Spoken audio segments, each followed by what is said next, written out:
Yeah, what's up guys? In this video, I'll be showing you how to use Roblox's ban API, BanAsync, and yeah, that's really it. So it has to be called from the server. There's no other ways to do it. You cannot call it from the client. If you don't know what the server and client is, in the card, I will put it there and also in the description. So yeah, if we go add in a server script here, first off, we need the player service. So we're going to get the players equals the game get service players. Now what we can do with this is players when BanAsync, then you want to put in brackets, then it is user IDs. So you can have multiple. Now it's only user IDs. You cannot use usernames. Alright.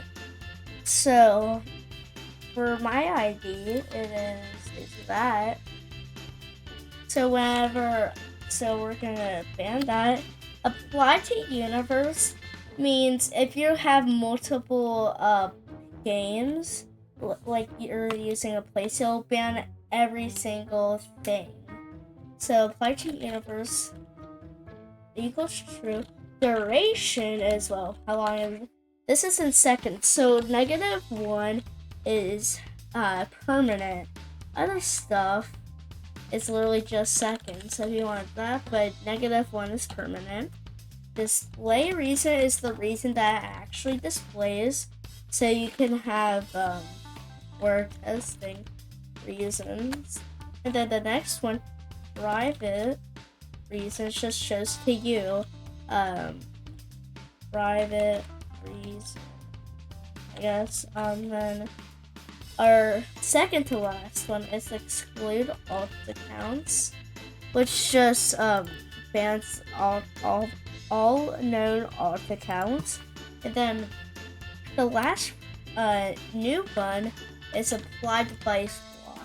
Now this bans the entire device that the player got banned on.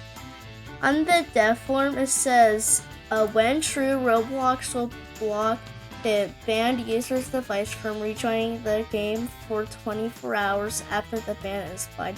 So by default, it will be false, but if you want true, it will, it'll make your entire device not be able to join. So if you wanted, so a player, if you turn this on, that you banned a player, they will not be able to join on an alt account either. Since, well, we also have this, which kind of IP bans.